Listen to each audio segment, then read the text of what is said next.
Hi,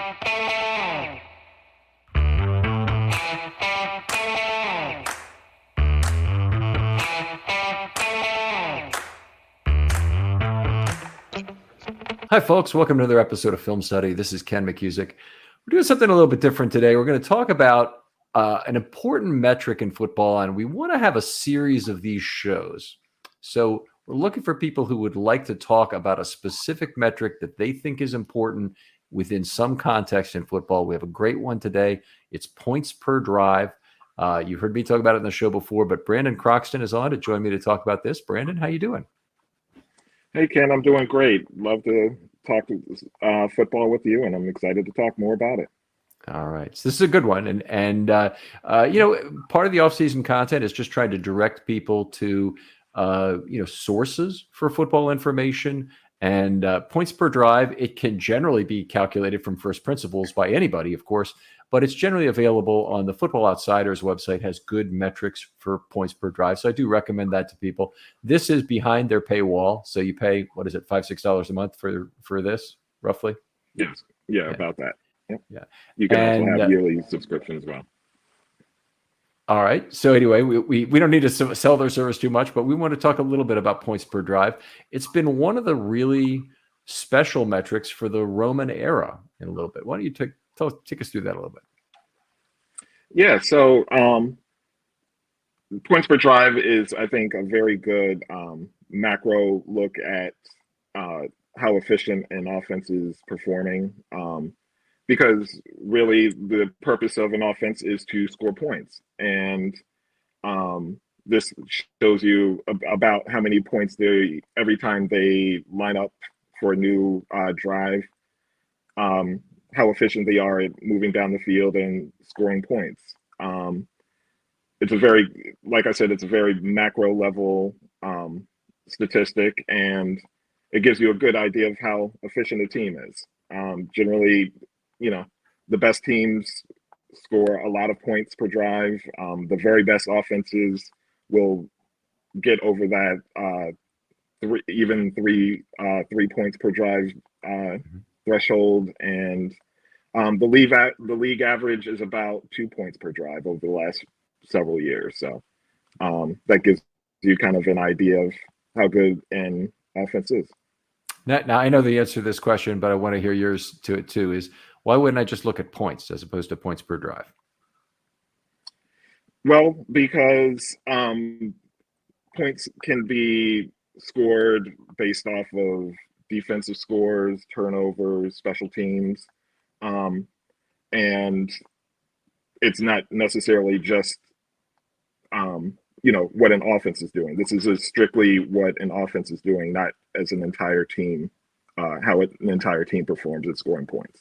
Now that's a good point, and I really had kind of forgotten that point about the defense special teams can score some points. So we're separating out the offensive component. But I've got another reason too, is that it relates it to the number of opportunities, and the opportunities for both teams are very close in the bulk of games. So the number of total drives, for drives against, will be very similar for an entire season between you and your opponent. Now there are exceptions because you don't have a drive if you have a pick six or you're trying to kick for a touchdown, and you can get out of sync, and then you can be off by one, sometimes even two during a game because a team has more drives, usually only one because there's a kickoff at the beginning of each half. But very closely, teams are synced up in terms of opportunities given in terms of drive and opportunities had. So that points per drive number ends up being more significant than points because you can play a game of football at vastly different paces. So if you go back to the early 2000s and the Ravens as being a defensive powerhouse with very little offense, there were a lot more drives for both teams in those games. And so looking at points per drive, yeah, the Ravens are very good at that, but they needed also to look at their offense, and they had a lot of opportunities as well and didn't do very well on those. So you really need to look at both sides to look at points per drive is the statistic that filters out the noise in terms of the differences in opportunities that might exist. Yeah, great point. Great points. All right, so it's out there. It's been available for years. Like, to talk to me a little bit about maybe what conclusions you can draw or recent Ravens teams, whatever you'd like to talk about. Sure. So I kind of took a look going back to 2014. 2014 is when the NFL kind of reinforced the illegal contact rules. So it made offenses have that much more of an advantage over the defense. Contact down the field was called a lot more closely, so defenses had to change the way they played. So um, you can kind of consider 2014 to present as kind of a new era of offensive football, and you can really see a statistic spike in quarterback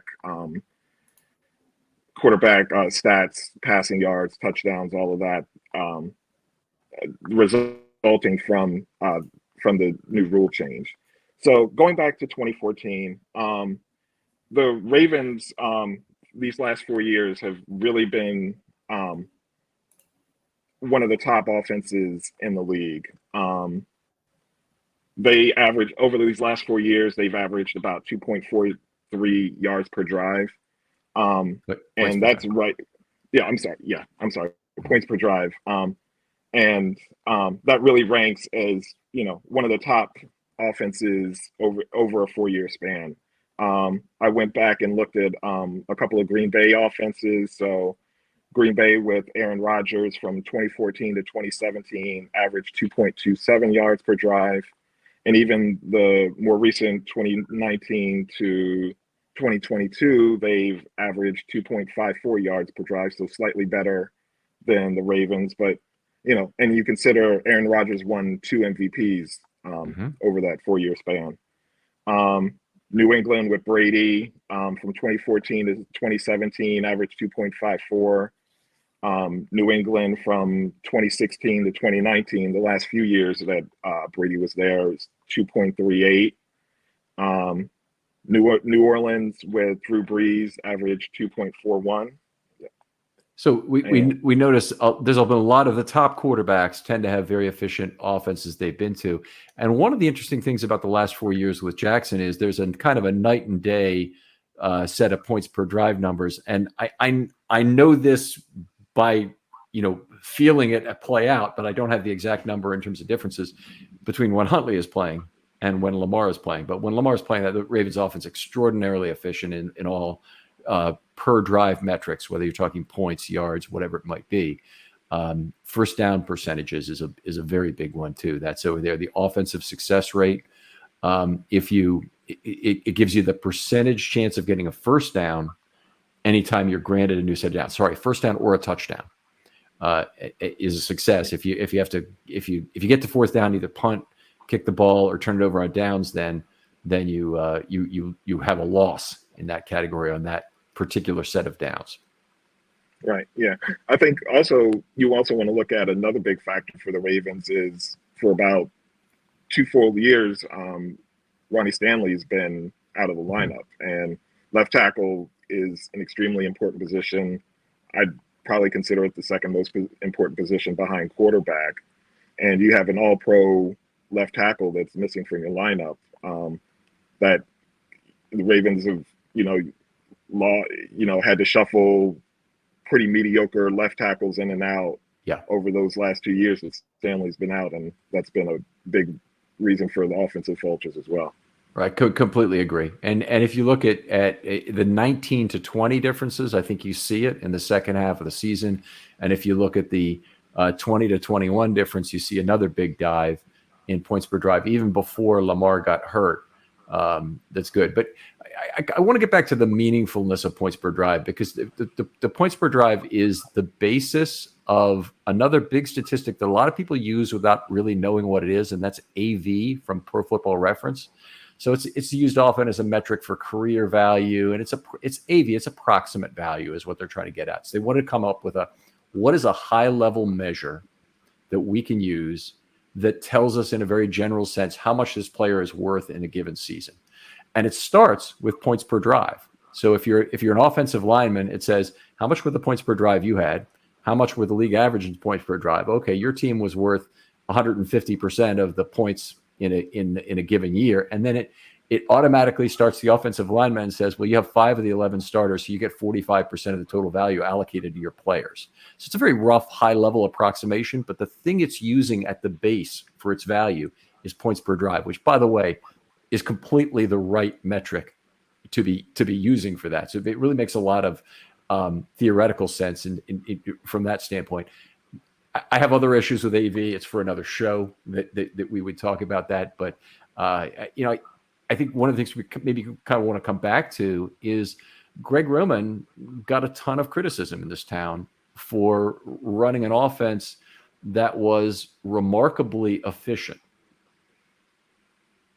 Yes. Yeah, exactly. Like the Ravens ranked right up there with the best offenses in the league. And, you consider Stanley was out for 2 full seasons. You had Lamar missing a significant portion of the last couple of years. And you also consider the lack of spending and the lack of talent at wide receiver position.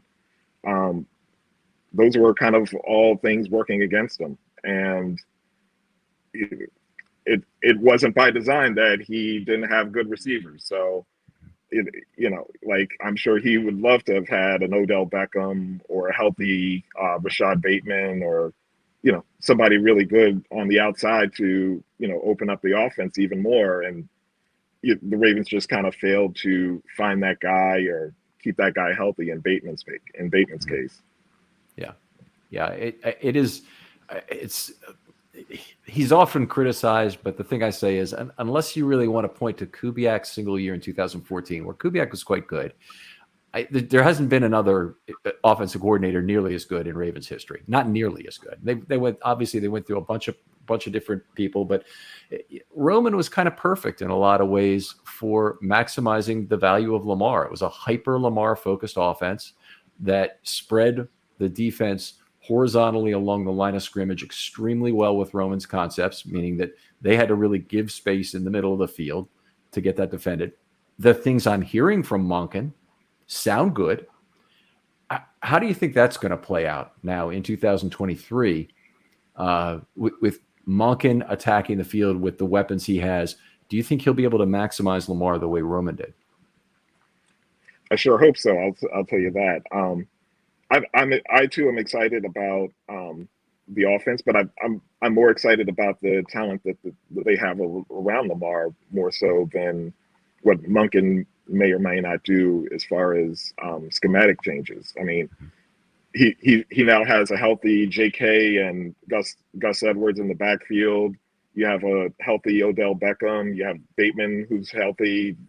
You have Zay Flowers, who you just drafted, and you have Andrews and Likely as really good tight ends as well. I think Likely is going to be a really good tight end as well. Like the talent around Lamar is, I think, probably the best possible, potentially the best in Ravens history. Not even just in the Lamar era. Like I can't think of more talented receiver core and running back core other than maybe 2010, 2011 with Flacco, and they had Bolden and Torrey and Derek Mason back then. Yeah, it'd be a good question to really go through that in terms of who are the best. For my money, the 2009 Ravens offense, and they didn't have Lamar, so right there you're in a deep hole trying to dig your way out of that. By far the best Ravens offensive line ever. The 2008 is the really close one, and then after that, I think it's 2019. And we kind of forget that Yonda's only full year getting to play with Lamar was 2019. The offensive line is not as good as it was then. But you look back to 2009, that offensive line going across from left to right. Jared Gaither, who a lot of people didn't like for his work ethic, for certain, he was one hell of a left tackle for the 2 years he really decided he wanted to play football. And then he jumped in a well or something and said, I have no regrets about his career and whatnot in terms of what he did. Then at left guard, they had Ben Grubbs, who was a fine player, mistakenly thought to be a better player than Yonda by Preston, who continues for some reason to wave that flag today. But anyway, there's that. Matt Burke at center was outstanding. In fact, in terms of offensive line grading, he's the player who kind of broke my system. So I had to change the grading system at center to reduce the requirement for having an A several times because Burke was so technically sound in terms of not missing blocks that he'd had a great run of time. And then, of course, they had Yanda at right guard. And at right tackle in 2008, they had a great player. They had Willie Anderson, who really, he was at the end of his career, kind of an elephant in terms of his movement, but very effective right tackle. I think probably every bit as good as Moses is today. So, that's certainly a solid player. And then, of course, in 09, they got Michael Orr, and he would have been fine if he'd have stayed at right tackle. Might have had a near Hall of Fame career, and then his agent or himself or his ego or whatever got in the way, and he wanted to move left, right, and completely messed it up. Yeah, that was unfortunate about Michael Orr. I still give him a lot of credit though, because I think him moving left to right when the Ravens needed him, especially in the 2012 season, I think was very huge. That allowed McKinney to get back into the lineup and him going to right tackle, and they went on that big Super Bowl run because they literally upgraded to offensive line positions instantly right there. Yeah, they did, and Osemele went to left guard, and he was fantastic during that playoff run. Really, it was a terrific run there. Yeah. So let's get back to points per drive here. Go ahead. I'm sorry. Okay. Oh, I'm sorry. Just a quick, anecdote about Jerry Gaither. I remember at a Ravens game, they did a quick profile of him, and one of his big passions was he was a chef. He loved cooking. And I remember watching that and I was like, oh boy, last thing we need is an offensive lineman that likes to cook. I mean, I guess that could be okay, but I'm not sure it's any worse than video gaming and the hunchiness that kind of goes naturally with that. But anyway, I'll leave that alone. I met Joe Flacco at a Sweetholder event, and I've told the story a few times. And the statute of limitations is over in terms of how long I kept a lid on this, but. I talked to Joe and I talked to him about the offensive line. I said, well, how do you think? And he went through each of the offensive linemen.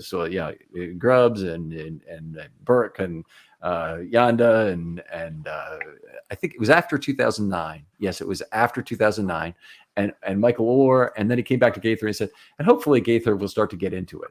And it was like one of these comments. It's like it because he'd been a great lineman for 2 years. He already had that reputation from his teammates of not being a hard worker and not really, being focused on the game. And that, of course, that dogged him at Maryland and ended up with him in the supplemental draft and the Ravens getting him cheap, which was nice. But anyway, it was what it was. He had all the talent. He just didn't have that passion for football that you really need to be a great player. Yeah.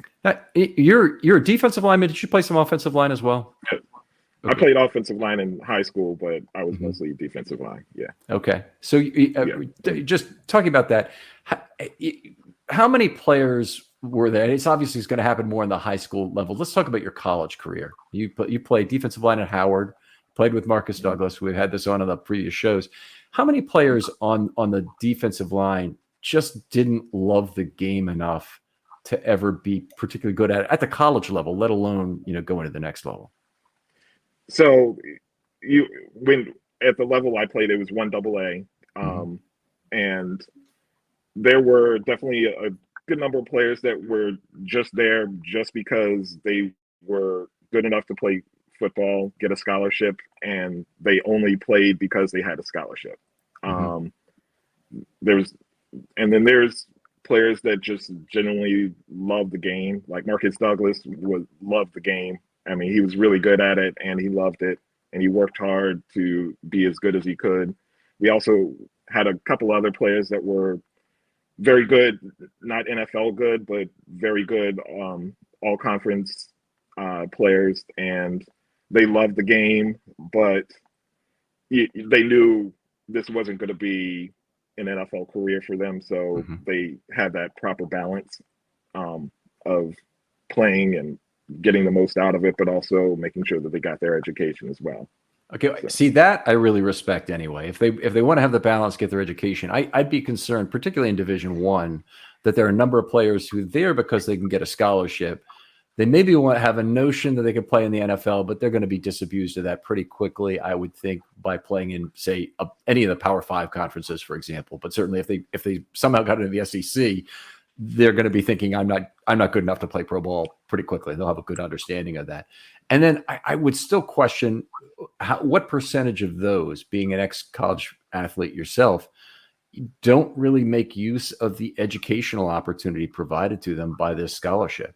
There's some guys, yeah, they want to divide their time, but they want to divide it between video games, drinking, and girls and football instead of really getting an education in football. Boy, that's a long conversation to have right Sure. there. I'll say there is an issue as far as high schools not preparing all students properly for college.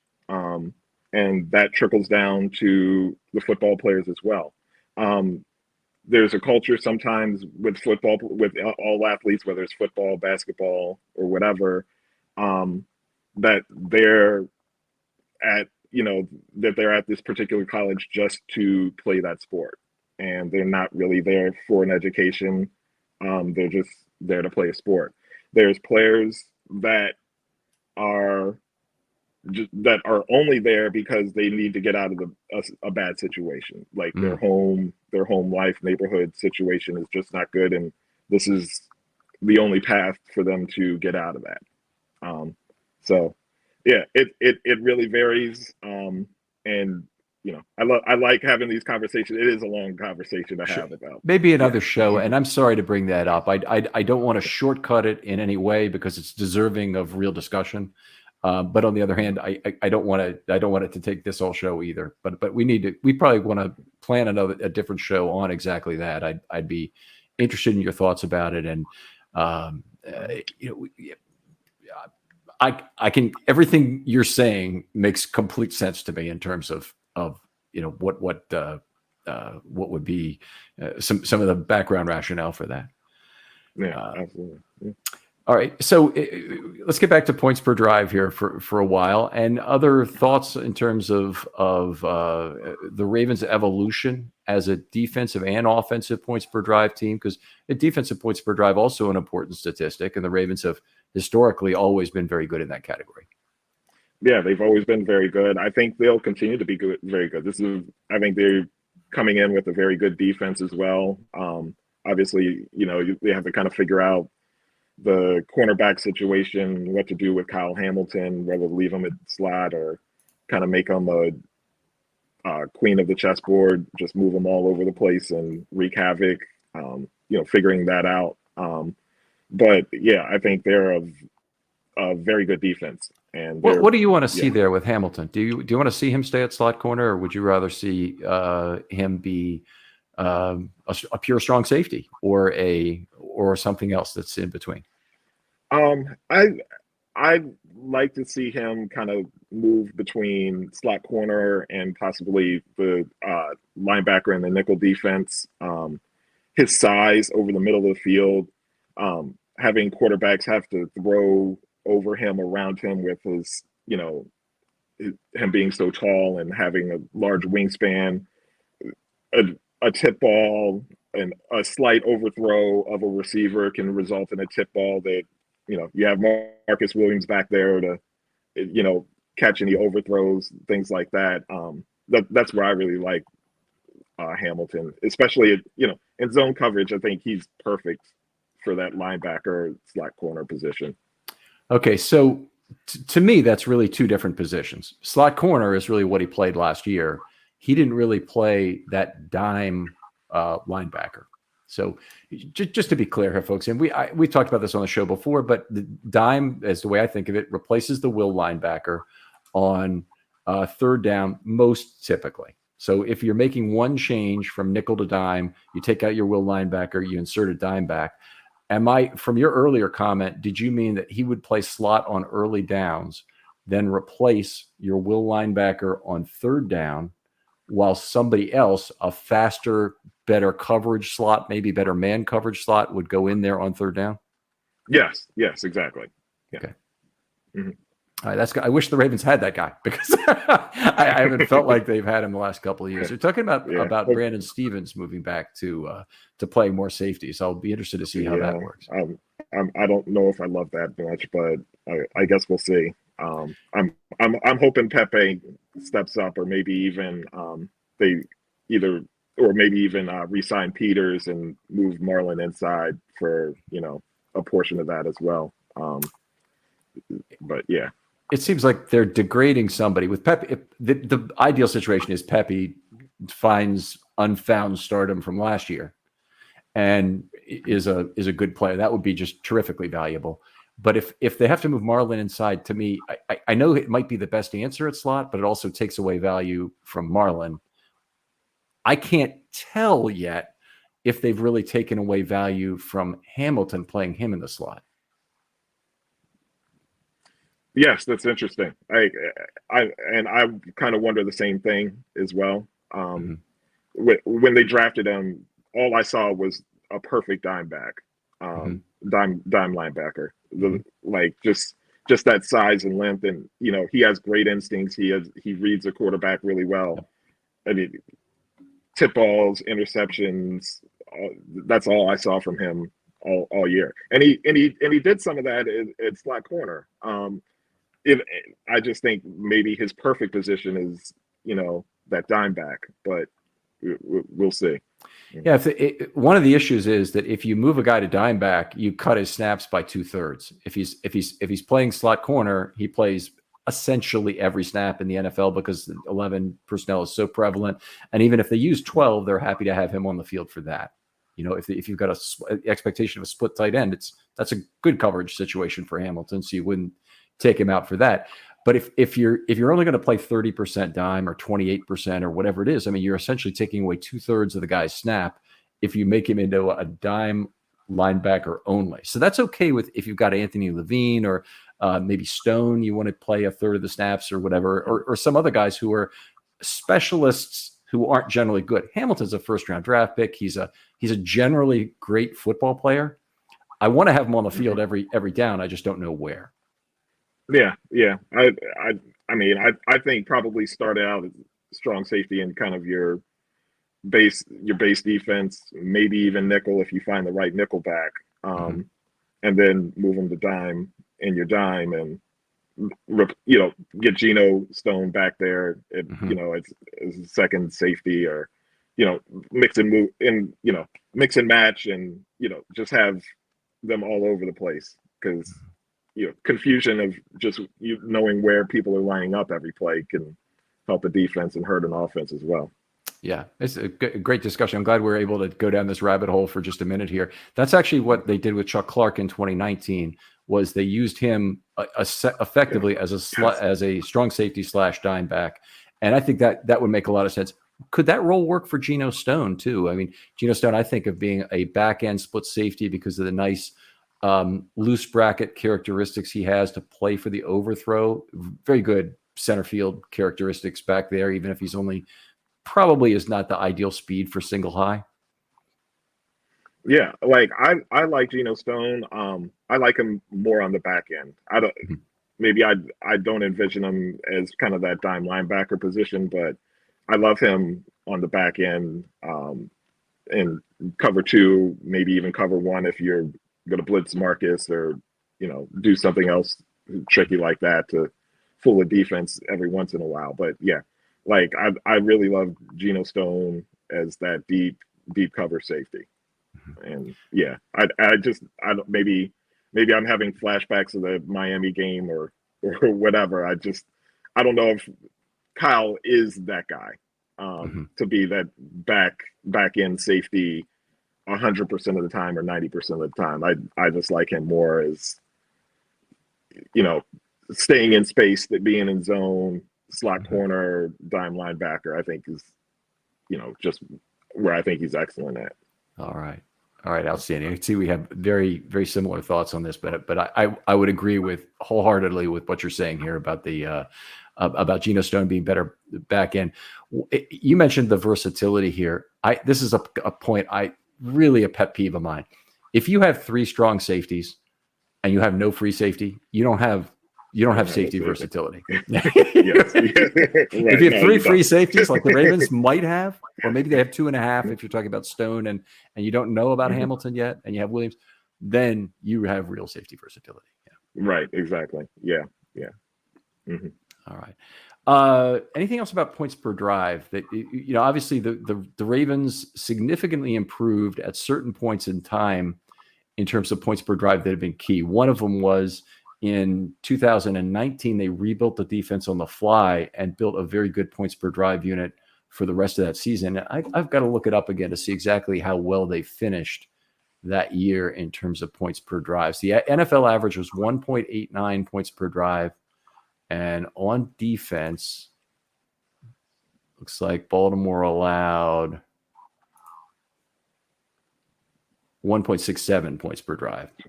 And that had to be a lot better after those first 4 games where they got beaten up pretty badly on defense before they kind of, to use an inelegant term, flush the toilet at inside linebacker and change their personnel. Right. Exactly. Yeah. Like the all the changes they made at linebacker was, it just turned the defense around. I mean, it happened in 2019 with LJ Ford and Bynes, and it happened again this year when they got Roquan. It Yep. was, I mean, Roquan.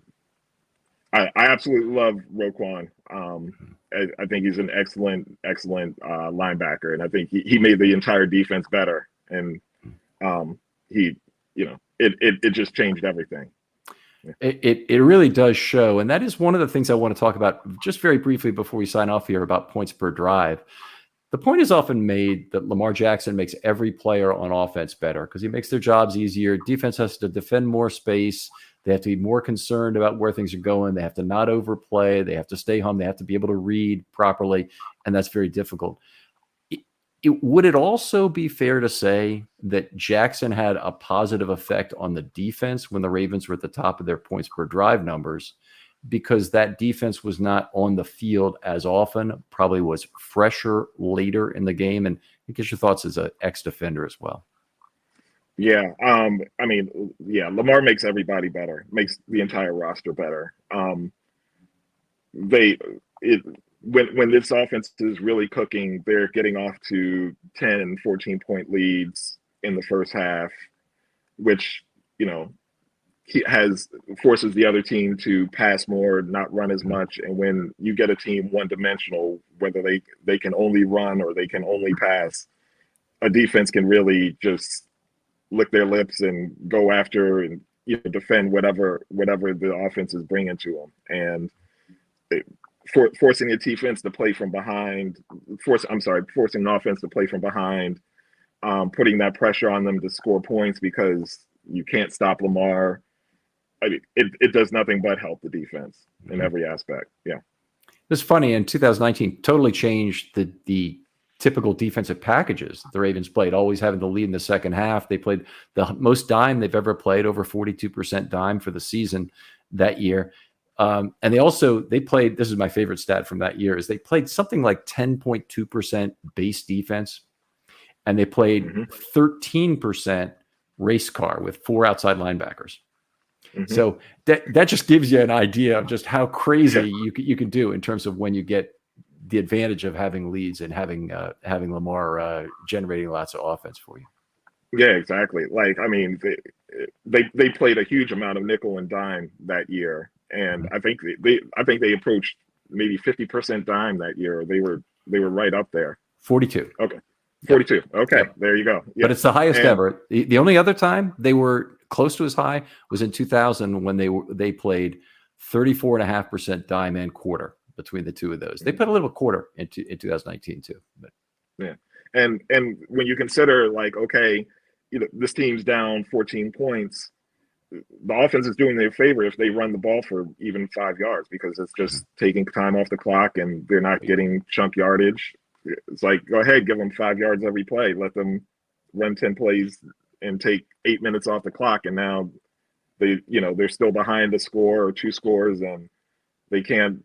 And they took 10 minutes off the clock or 8 minutes off the clock. Yeah. Outstanding, Brandon.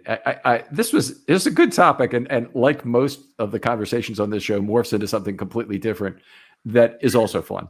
But I really appreciate talking football with you whenever I get the chance. Tell folks where people can talk to you online. Sure. I'm on Twitter at Brandon Croxton 5. I'm also a season ticket holder, so come see me at Section 106. And yeah, love talking football, love talking Ravens. All right, outstanding. Other folks out there, if you'd like to, we have several shows that are available to do guest appearances on, but would love people to do that one play if you have an interest in that. If you want to do one on a specific important statistic or a misunderstood statistic or a statistic that needs some sort of supplement to it. So one of the interesting ones was passer rating doesn't have any component for sacks. And that's a big missing hole in passer rating. But anybody who want to take that or another similar topic, happy to have you on and discuss that.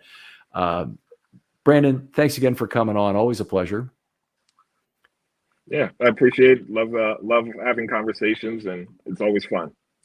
We'll talk to you next time on Film Study.